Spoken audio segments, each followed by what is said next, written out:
Hello and welcome to Model Minutes. Today's video is a quick build of a 1975 vintage Hawker Siddely Harrier in 1/72nd scale from Airfix. Before we start the kit, as always, remember that adult supervision may be required due to the use of sharp tools and toxic paints and chemicals. The kit consists of 4 light grey plastic sprues containing the main components and an additional clear sprue which consists of the cockpit canopy and a display stand. This kit was bought for £3 in a charity shop, and as you can see, some parts have already been partially painted by a previous owner. The plastic differs from that of kits available today in the sense that it seems harder and smoother with a more glossy finish. The instructions consist of one A5 piece of paper printed on both sides and contains only about 5 steps. This makes it harder in comparison to more modern kits as there is a lot going on in each individual step. A sheet of decals would have been included with the original kit, but mine was missing these. Fortunately, I had some spare decals that may have been suitable, and Neil over at Mr. Moo's Models gifted me some spares from his Harrier GR3 build. So massive thanks go to Neil for these, and his channel is linked under the video if you guys want to check out his builds. The first step I chose to complete was to remove the cockpit components from the sprue using a scalpel and sanded away the excess plastic using a nail file. There aren't many parts in this kit that make up the cockpit, and as a result was fairly quick to complete. Once the pilot's seat had been glued in position, the cockpit was given a coat of matte black acrylic paint. I used Humbrol 33 straight out of the pot, but for the later stages I thinned the paints I used. More on that later.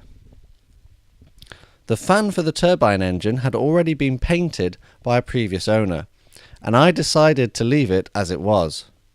Although they'd used a gloss black paint and it probably wasn't up to my normal standard of finish, I thought it would be nice to leave a little something from the kit's history inside it.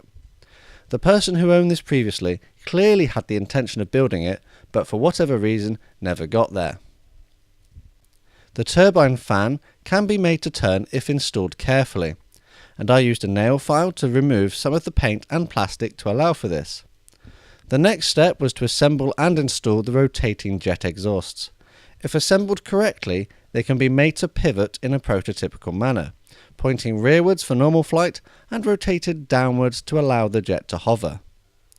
I found this step to be particularly difficult as the instructions weren't 100% clear, but with some practice I managed to get the parts installed correctly.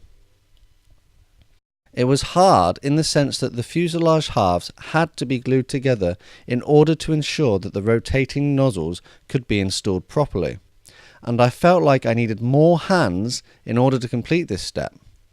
But when complete, I did end up with the correct operation of the nozzles. I really like this design feature as it adds extra play value to the kit, which you don't tend to find in later model kits. Having assembled the fuselage, the next step was to build the wings and install them into their respective slots. The short wings of the Harrier come in 2 halves which need cementing together.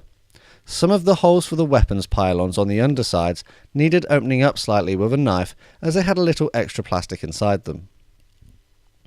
I decided that I wanted to use the included display stand for this kit and depict the aircraft in a flying pose.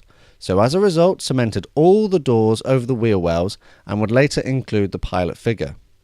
If you decide to build with the wheels down however, a little extra weight would need to be added in the nose to prevent it from sitting on its tail. There were a few holes left over from construction, so I mixed up some filler from baking powder and poly cement, smeared it over the holes and then sanded it smooth. Whilst you watch me finish up the final parts of this construction, I'll tell you a little bit more about the actual Harrier GR1. The Hawker Siddely Harrier was developed in the 1960s and designed to be a close support fighter aircraft with a vertical and short takeoff landing capability. This gave it the name as a jump jet.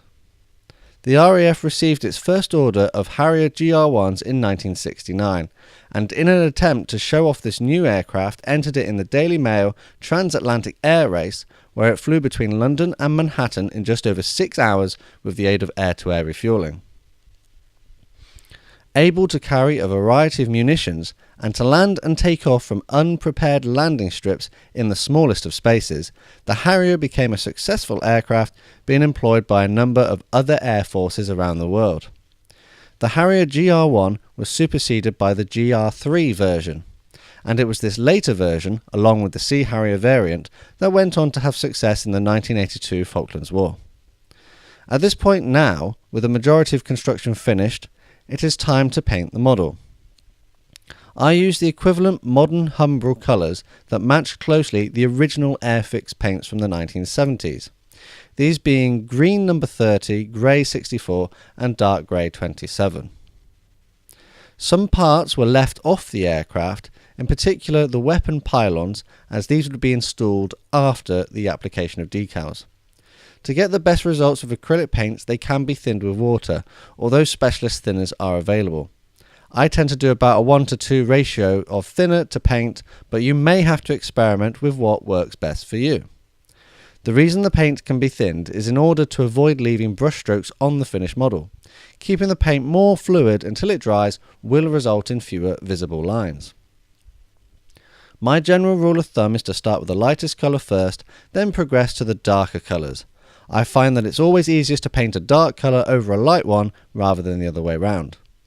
As you can see in the construction, I've started with Humbrol 64 light grey for the lower surfaces of the aircraft.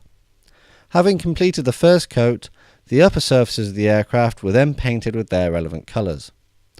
When all the paint had properly dried, I then applied a varnish coat over the top of the model. The original instructions call for a gloss coat, but I think this would be too shiny, so preferred to use a satin instead. A satin or gloss varnish should be used as the base for the application of decals, as this prevents the decals from appearing silver and shiny on the model. When the varnish was dry, the decals were soaked in warm water and then gently applied to the kit, which had already been given a coat of decal set solution in the relevant position. The decals are positioned and left to cure. The solution allows for the decals to conform to the complicated contours and details of the model and look like they're painted on. For more information on how to apply decals, I made a video on this topic, so have a look for it on my channel. The next step is to apply a further coat of satin varnish to the model, which ensures an even finish and helps blend the decals into the model, resulting in the same uniform overall finish. The final stages were to install the weapons pylons, the pilot, which I'd painted with green overalls and a white helmet, and the cockpit canopy. I used a clear all-purpose adhesive for the canopy in an attempt to prevent it from reacting with the glue and fogging up, which polycement has a habit of doing. And that's as far as I went with the construction of this kit, and here is the completed model. But an extra stage could be to dry brush silver over the model to give it a light metallic effect and highlight the details, and to also apply a dark wash, again intended to highlight more detail, particularly the recessed areas, but this model had mostly raised panel lines, so this step wouldn't be particularly effective. For more information on these methods, check out my other videos, as I use these methods quite frequently. I decided not to weather the aircraft any further, however, as I quite wanted this kit to be put on display in a pristine condition using the included stand. I found it didn't take too long to complete. It really helps that acrylic paints have a fast drying time, so realistically the kit can be constructed in about 6 hours. It's quite easy to build, but perhaps a little fiddly due to all the moving parts. That and the age of the moulding may present a bit of a challenge if you're only used to more recent model kits. If I were to build it again, I'd weather the aircraft to make it look battle-worn, or perhaps position the landing gear extended and make it into a diorama. This kit is no longer in production as Airfix has released brand new models for the Harrier GR1, but occasionally this version will turn up in the second-hand market. As a result, however, I think my price of £3 was exceptional, especially as it's a vintage model and would probably cost more due to its rarity nowadays, particularly for a complete and sealed model. This model may not be up to the standard of more modern kits, but I'm still impressed with the finished results and happy with my vintage Hawker Siddely Harrier from Airfix. I really enjoyed building this little piece of modelling history, and I feel that I've managed to do it justice. As always, let me know what you think of my build, techniques and finished model in the comments below. I'm keen to hear your suggestions as to other kits that would be worth a go, so feel free to post that too. All that's left to say is thanks for watching this video, and don't forget to leave a like if you enjoyed it. Subscribe in order to see more content, and feel free to connect with me on social media. I'm on Twitter, Instagram and Facebook. See you all again next time.